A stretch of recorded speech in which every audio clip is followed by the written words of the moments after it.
Assalamualaikum warahmatullahi wabarakatuh. Selamat pagi anak-anak. Pertama saya ucapkan selamat bergabung dengan SMK Negeri Bandar. SMK satu-satunya yang ada, SMK Negeri satu-satunya yang ada di Kecamatan Bandar. Mudah-mudahan Anda bisa kerasan di SMK Negeri Bandar guna mengembangkan diri, potensi Anda diri untuk bekal di masa depan. Anak-anakku yang saya cintai dan saya banggakan, pada masa orientasi atau masa pengenalan lingkungan sekolah pada hari ini, yaitu materinya tentang tata tertib sekolah. Materi ini disampaikan dalam bentuk daring mengingat situasi pandemi yang belum selesai, belum tuntas, sehingga kita tidak bisa melaksanakan tatap muka. Kita berdoa mudah-mudahan pandemi segera berakhir dan kita bisa melaksanakan aktivitas pembelajaran seperti biasa. Baik, untuk materi tata tertib, yang pertama mengenai pengertian yang harus Anda pahami. Yang pertama, apa itu tata tertib peserta didik? Tata tertib peserta didik yaitu ketentuan yang mengatur tata kehidupan peserta didik selama sekolah di SMK Negeri Bandar, yaitu mengatur bagaimana kita berinteraksi di sekolah, baik sesama teman, dengan Bapak Ibu guru, baik penggunaan peralatan yang ada di sekolah.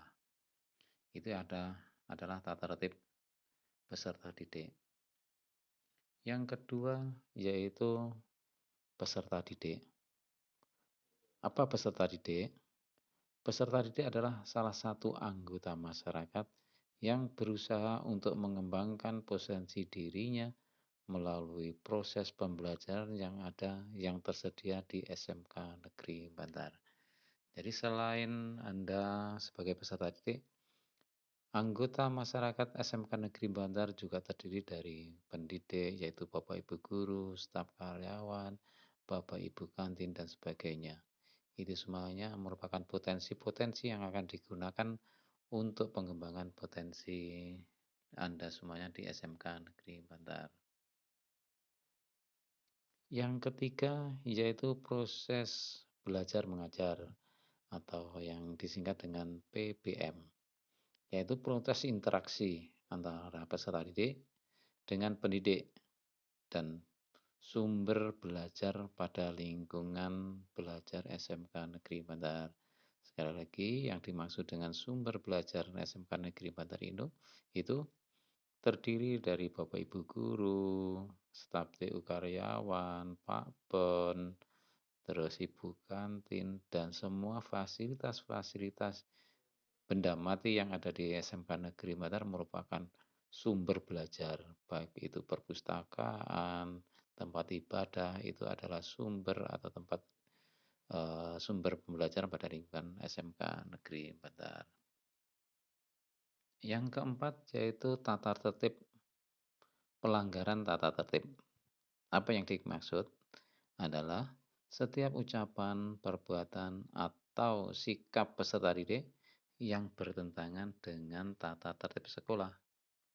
Jadi ketika di SMK Negeri Bandar, di lingkungan sekolah, ini sudah diatur bagaimana cara berucapnya sebagai seorang pelajar itu bagaimana, pakaiannya bagaimana, cara bersikapnya bagaimana, ini diatur.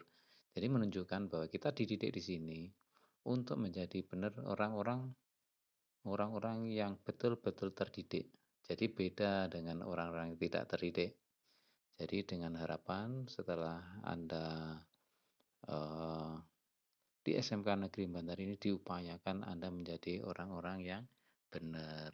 Jadi orang-orang yang baik, baik di sekolah maupun nanti di lingkungan sekolah, di luar lingkungan sekolah. Yang kelima yaitu sanksi. Sanksi adalah tindakan yang diberikan, yang dikenakan kepada peserta didik yang melakukan pelanggaran tata tertib. Jadi, ketika ada peserta didik yang melakukan pelanggaran tata tertib, nanti akan dilakukan, ada dikenakan sanksi-sanksi. Tentunya dalam memberikan sanksi ini adalah sanksi yang sifatnya mendidik dalam koridor pendidikan. Jadi jangan khawatir, insya Allah nanti mungkin bisa berupa fisik, berupa membersihkan halaman, atau membaca Al-Quran dan sebagainya. Jadi itu semuanya sanksi ini dalam koridor untuk memberikan pembelajaran kepada peserta didik agar menjadi baik dengan sanksi-sanksi sekiranya tidak begitu memberatkan. Maksud dan tujuan tata tertib sekolah. Maksud dari tata tertib sekolah terhadap peserta didik adalah sebagai pedoman dalam pembinaan disiplin dan kepribadian peserta didik.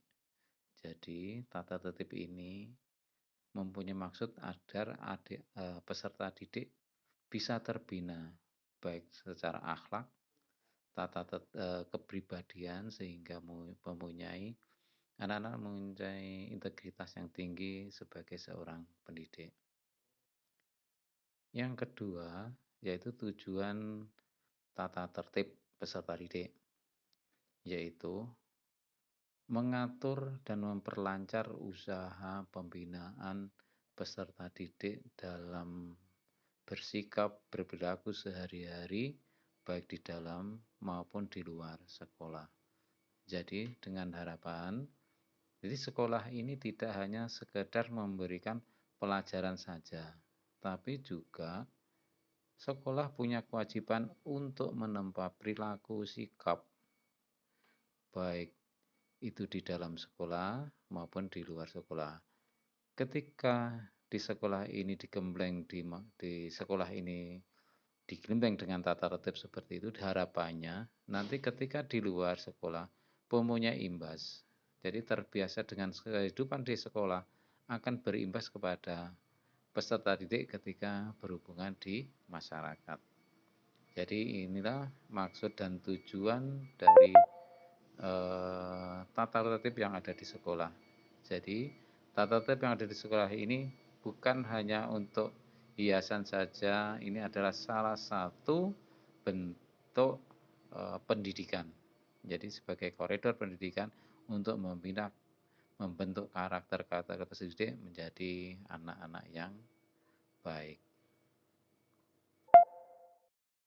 Baik anak-anak, untuk seterusnya kita akan bahas mengenai apa itu tata tertib.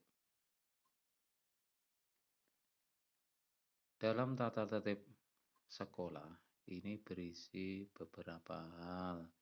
Yang pertama yaitu hak dan kewajiban siswa. Yang kedua, aturan bagaimana tata cara masuk sekolah. Jadi ketika memasuki gerbang sekolah SMK Negeri Bantar ini diatur dalam aturan ini. Yang ketiga yaitu aturan bagaimana proses minta izin tidak masuk, baik itu kepentingan keluarga maupun izin sakit. Jadi diatur mekanisme di peraturan ini. Yang keempat yaitu sanksi-sanksi bagi yang melanggar aturan tata tertib. Jadi dalam tata tertib sekolah ini nanti akan berisi 4 hal ini: hak dan kewajiban siswa, aturan masuk, aturan perizinan, dan sanksi bagi yang melanggar. Sedangkan untuk mengetahui lebih lanjut mengenai isi tata tertib SMK Negeri Bantar, Anda bisa lihat di kelas masing-masing nanti akan saya tempel di dinding pengumuman kelas. Atau Anda bisa lihat di link yang akan saya berikan di Google Drive. Insya Allah Anda akan bisa memahami dan nanti setelah mengerti dan bisa dilaksanakan dengan sebaik-baiknya, dengan harapan Anda semuanya nanti bisa tahu bagaimana peraturan-peraturan atau tata tertib di SMK. Demikian yang dapat kami sampaikan, ada kurang lebihnya kami mohon maaf. Akhirul kalam, assalamualaikum warahmatullahi wabarakatuh.